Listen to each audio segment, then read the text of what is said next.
1924 el gobierno de Rivadavia pide el primer préstamo nacional en el exterior a la compañía inglesa Barning Brothers por 1 millón de libras. Esa primera deuda se pudo terminar de pagar después de 80 años. Desde la llegada de la última dictadura militar en 1976 y con el gobierno menemista de la década del 90, la deuda externa argentina comenzó a crecer sin límites, hasta llegar a la crisis del 2001. A fin de ese año se decreta el default, es decir, Argentina no está en condiciones de pagar su deuda. Seguido, escucharemos cómo explica el periodista Jorge Lanata en su programa Periodismo para Todos 2014, transmitido por Canal 13 el pasado 23 de junio, la deuda externa. Antes de la dictadura era de 7.900 millones de dólares. Viene después la dictadura, la deuda crece muchísimo, a 45.000 millones. Los milicos se endeudan muchísimo al exterior. En la época de Alfonsín crece a 65.000. En la época de Menem se duplica, aun cuando encima vendimos todas las empresas, todas las joyas de la abuela, la deuda se duplicó igual. 121.000 millones. En la época de la Rúa, 144.000. En la época de Duhalde, 178.000.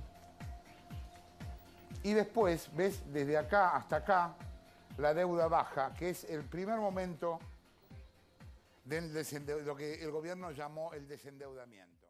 Porque hoy la deuda es de 250.000 millones de dólares. 250.000. Cuando asumieron era 144.000. Hoy es de 250.000. Entonces, digo, aún viendo la nominal, nadie puede decir que la deuda bajó o que se terminó o que viene de antes. No viene de antes. Se renegoció mal 2005 y 2010.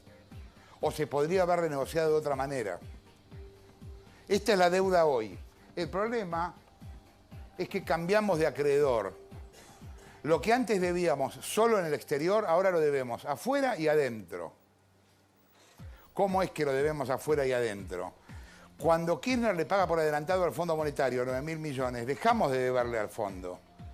Pero esa plata no es que se dejó de gastar, esa plata se siguió gastando.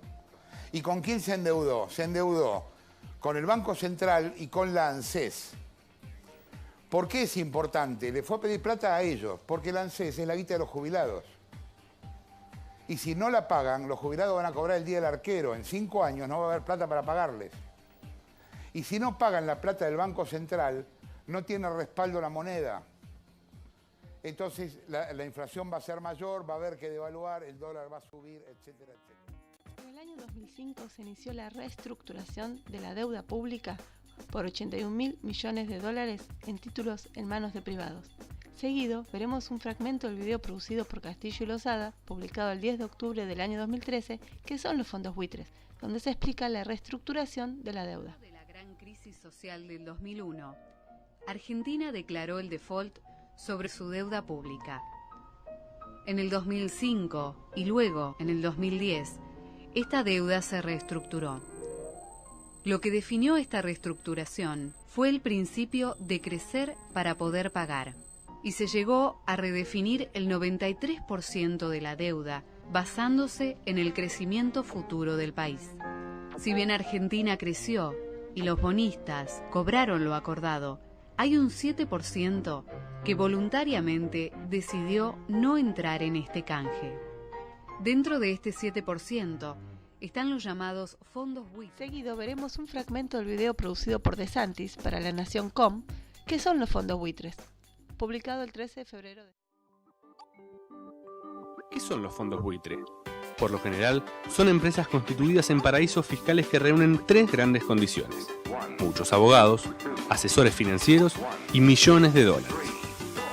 Estos fondos básicamente identifican países o empresas que cayeron en desgracia económica y compran su deuda por unos pocos dólares con el objetivo de litigar algunos años y cobrar millones. Cuando un país tiene problemas económicos o directamente va camino a la quiebra, el precio de sus bonos se derrumba en el mercado porque sus tenedores se asustan y corren a venderlos. Allí es cuando estos fondos entran en acción y compran estos papeles a una fracción de su valor nominal. La otra alternativa es cuando un país negocia una forma de pago con sus acreedores, es decir, cuando realiza un canje de deuda. Allí, los buitres no aceptan la reestructuración y cuando el canje está cerrado, comienzan a litigar para poner en riesgo la operación, poner al país en riesgo de default y obligarlo a negociar.